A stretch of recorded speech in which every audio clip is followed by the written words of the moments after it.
नमस्कार, मी सुप्रिया थोरे. माझे स्टडी गाईड या युट्यूब चॅनलवरती आपले मनापासून स्वागत आहे. तर आज आपण या व्हिडिओमध्ये पाहणार आहोत म्हणजे गुणाकार. तर आपण पहिल्या पण व्हिडिओमध्ये पाहिलेला आहे गुणाकार, पण तो एक अंकी संख्येचा होता. आज आपण पाहणार आहोत गुणाकार, परंतु पाहणार आहोत 2 अंकी संख्येचा. चला पाहूया मग. पहा गुणाकार. गुणाकार. ओके, तर आपण गुणाकार हा खूप व्यवस्थितपणे पाठीमागच्या व्हिडिओमध्ये पाहिलेला आहे. कुणी पाहिला नसेल तर व्हिडिओ पाहून घ्या. गुणाकारालाच आपण मल्टिप्लिकेशन म्हणतो. मल्टिप्लिकेशन. ओके, मल्टिप्लिकेशन असं म्हणतो. पहा, आपण पाठीमागच्या व्हिडिओमध्ये पाहिलेला आहे एक अंकी संख्येचा गुणाकार. आज आपण पाहणार आहोत 2 अंकी संख्येचा गुणाकार. तर पहा, मी तुम्हाला गेल्या पण व्हिडिओमध्ये म्हटलेलं आहे की गुणाकार येण्यासाठी पहाडे खूप महत्त्वाचे आहेत.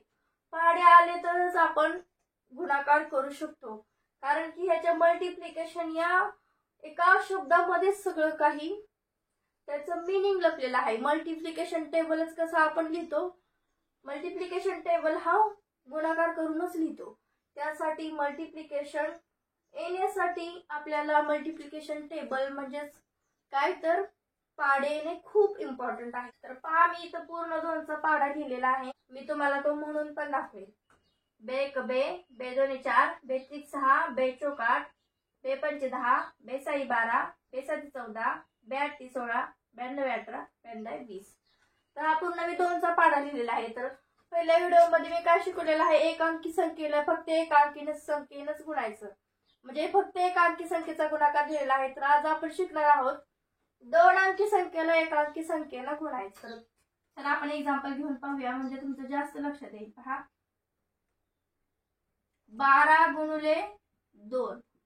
पहा, मी तुम्हाला गेल्या पण व्हिडिओमध्ये सांगितलेलं आहे, खाली जी संख्या आहे तिचा पाडा लिहायचा आहे आणि वरी जी संख्या आहे तिथपर्यंत ती म्हणायची आहे. तर खाली कुठली आहे बघा, 2 आहे. तर खाली 2चा पाडा लिहिलेला आहे आपण. वरी किती आहे, 12. तर पहा, ह्या 12चं काय करायचं आहे, आपण ह्या 12ला असं 2 भागामध्ये विभाजन बनवूया. थोडक्यात आपण 2 भागामध्ये ह्याचे पाठ बनवायचे आहेत. पहा, इकडे 1 आले आणि इकडे 2 आले. पहा, तर आता काय करायचं आहे, 2चा पाडा हा फक्त 2 पर्यंतच म्हणायचा. म्हणूया आपण बे एक बे, बे दोन्ही 4. पहा, बे दोन्ही 4 आले इथं. मग इथं आन्सर किती येईल आपलं, 4. ओके, ह्याच 2 पार्ट मध्ये आपण विभाजन केलं. पहिल्यांदा इथपर्यंत पाडा म्हटला, आता 2चा 1 पर्यंत म्हणायचा फक्त. बे एक बे, किती आले, 2. तर इथं फक्त आन्सर आपण 2 लिहायचा आहे. पहा, खूप सोपं आहे, फक्त आपल्याला ते लक्षात ठेवायचं आहे. पहा, वरती 12 आहे. 12 मी 2 भागामध्ये त्याचं विभाजन केलं, 1 आणि 2 मध्ये. खालची संख्या आहे त्याचा पाडा लिहायचा आहे आणि वरची संख्या जिथपर्यंत आहे तिथपर्यंतच तो पाडा म्हणायचा आहे आणि तिथंच तो स्टॉप करायचा आहे आणि आपलं ते मेन आन्सर असेल. तर पहा, 12 गुणिले 2 आन्सर आलेला आहे आपलं 24, मीन्स 24 आलेला आहे.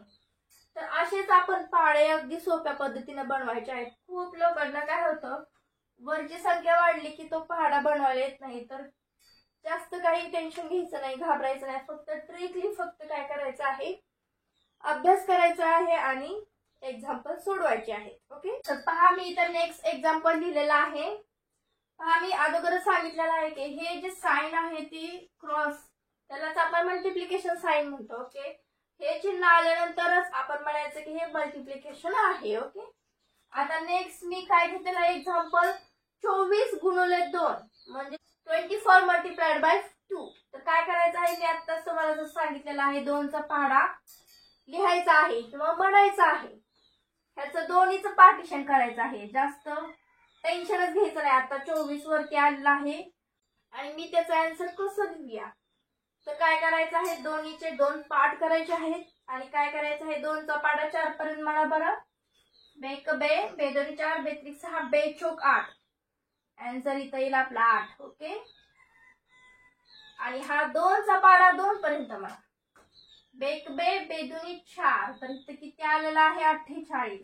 पहा, तुम्ही म्हणाल 48 इथं संख्या खूप मोठी आहे, मग तुम्ही पाड्याला का घाबरताय मला तेच कळत नाही. ज्यावेळेस संख्या वाढत जातात ना त्यावेळेस लॉजिकली आपण शिकायचं आहे. संख्या बघून घाबरायचं नाहीये.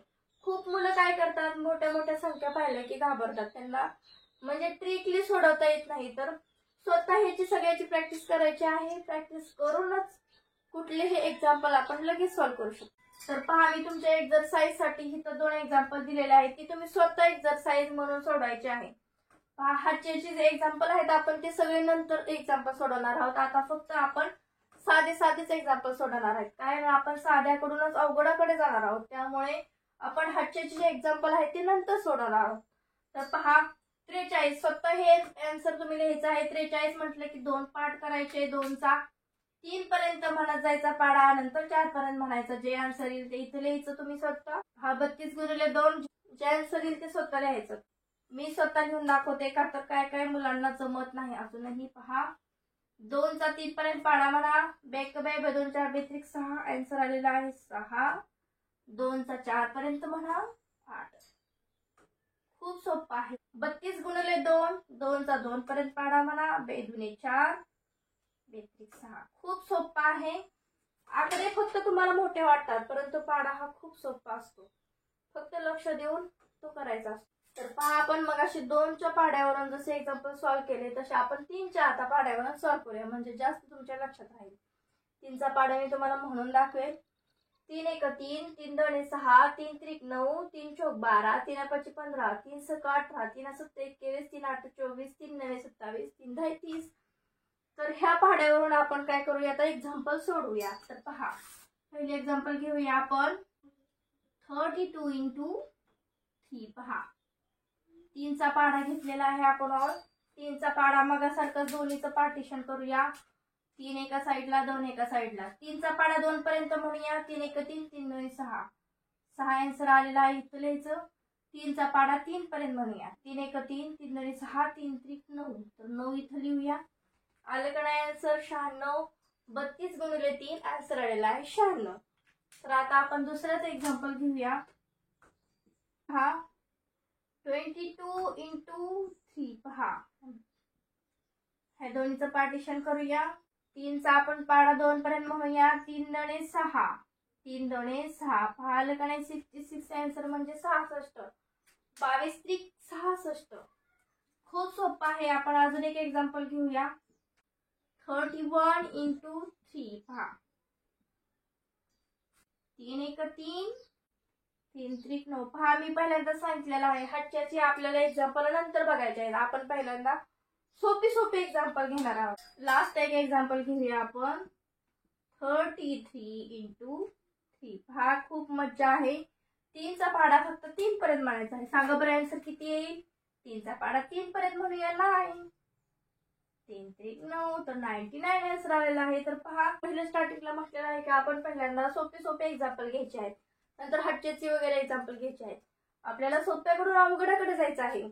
पहा, जर अगोदरच अवघड घेतलं तर तुम्ही कन्फ्यूज होल आणि तुम्हाला ते येणार नाही. त्यासाठी आपण सोप्या एक्झाम्पल कडून अवघडाकडे जाणार आहोत. तर आज मी ही ट्रिक तुम्हाला जी शिकवलेली आहे आय होप ती तुम्हाला समजलेली असेल. तर माझा व्हिडिओ तुम्हाला आवडला असेल तर माझ्या व्हिडिओला एक लाईक नक्की करा आणि आपल्या फ्रेंड सोबत शेअर करायला विसरू नका. असेच ट्रिकी मॅथ्स पाहण्यासाठी माझ्या चॅनलला नक्की सबस्क्राईब करा. तर चला, आता आपण भेटूया अशाच पुढच्या नॉलेजेबल व्हिडिओमध्ये. तोपर्यंत सर्वांना माझा नमस्कार. Thank you so much.